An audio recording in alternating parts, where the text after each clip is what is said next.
On October 6, 2015, CIA head John Brannon receives a call from an unknown number.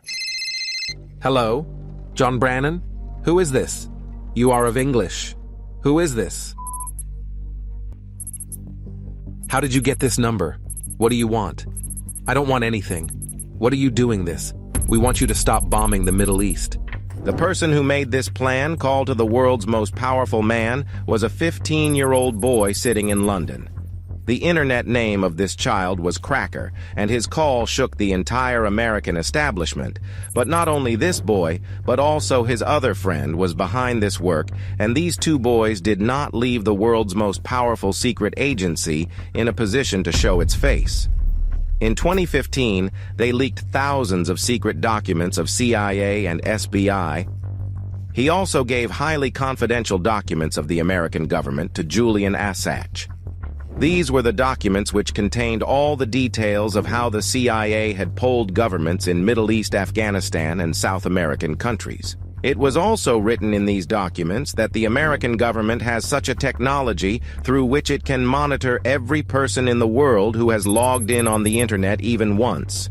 These two children had to pay a huge price for leaking all these documents, but before all this, let us understand how these two boys got hold of such confidential data. This is the story of two children who exposed the world's most powerful spy agency in front of everyone.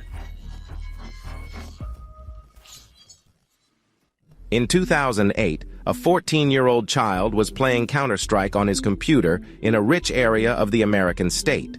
While playing the game, this child started using some commands, and for the first time he realized that these computers are very powerful things, and if someone knows to use them properly, then he can do many such things with them which can shake even the governments. This child's internet name was Default. This was the time when a hacker group named Anonymous was becoming very famous in America. This group used to hack the websites of different companies and governments just to get attention. Default was very impressive with this group, but the problem with this group was that it was very difficult to trust anyone in it, because some of its members were also policemen who had joined this group to catch hackers. During this time, Default found another hacker group named AnonSec. AnonSec was also a hacker group like Anonymous, but these people used to hack websites and accounts only for political and social motives. After becoming a part of this group, it was as if a whole hacking world opened up in front of Default. Default's first and biggest hacking stint was to hack the server of Canada Windsor University. He entered the financial records of this university and found the data of all those students who had taken a loan from the university.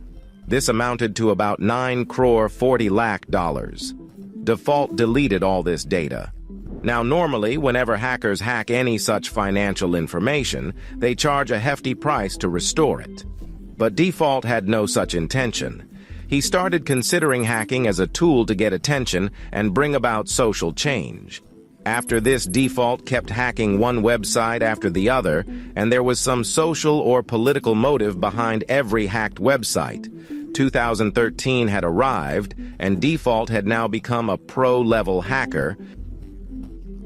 He was also very interested in cryptocurrency, and that is why he had stored 1,000 bitcoins in a hard drive, whose value today is around $6 crore $60 lakh. This is where another man enters this story. A 29-year-old CIA contractor, IM 2013. This CIA contractor is sitting in his apartment for a long time thinking about something. He has got hold of a very secret file in which it was written that the American government has the ability to monitor every person in the whole world. If anyone logged into the computer even once and his computer got connected to the internet, it would have been a huge human rights violation for him, which should have been stopped at all costs. But he was aware that if he told this to anyone, he would be charged with leaking confidential information, for which he could be sentenced to life imprisonment. A plan came to his mind.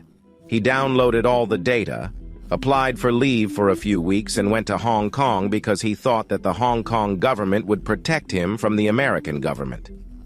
The name of this CIA contractor was Edward Snowden, and after reaching Hong Kong, he gave an interview to two journalists, which shook the whole world.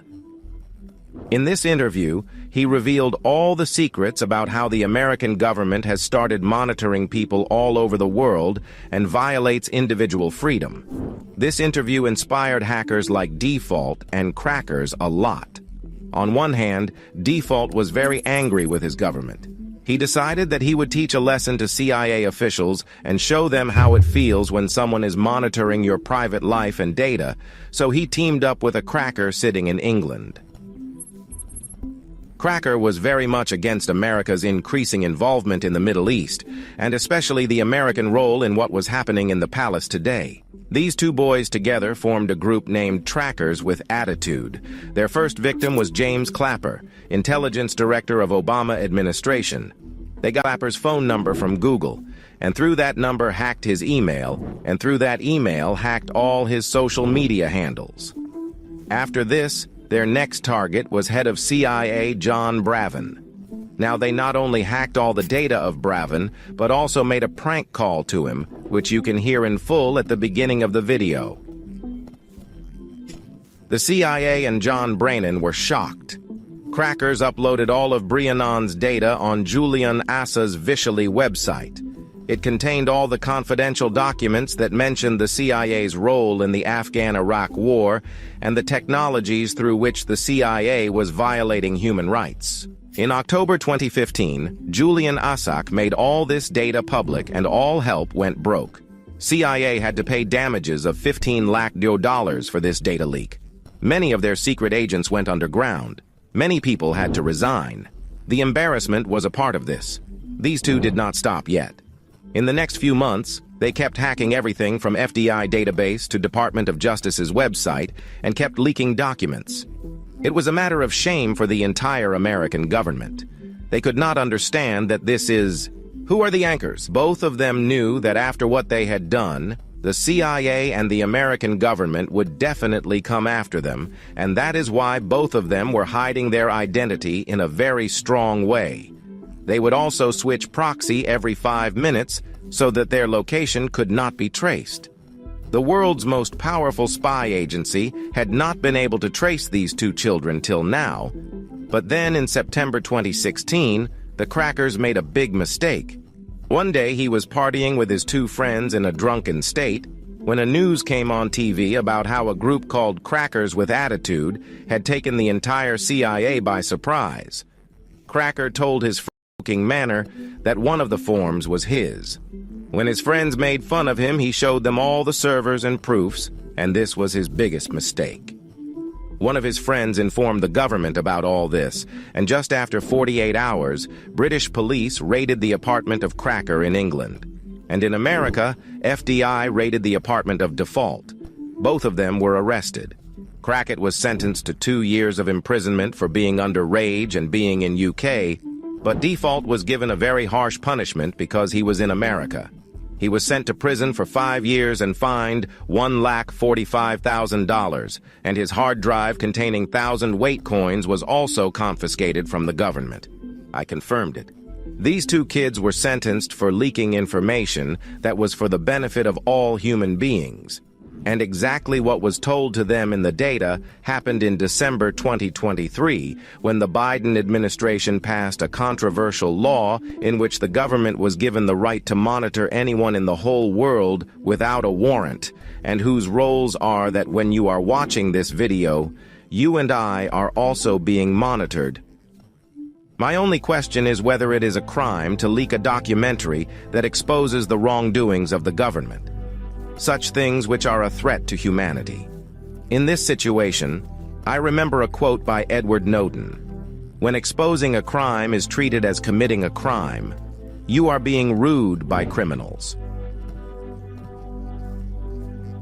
Crime is treated as committing a crime. You are being rude by criminals.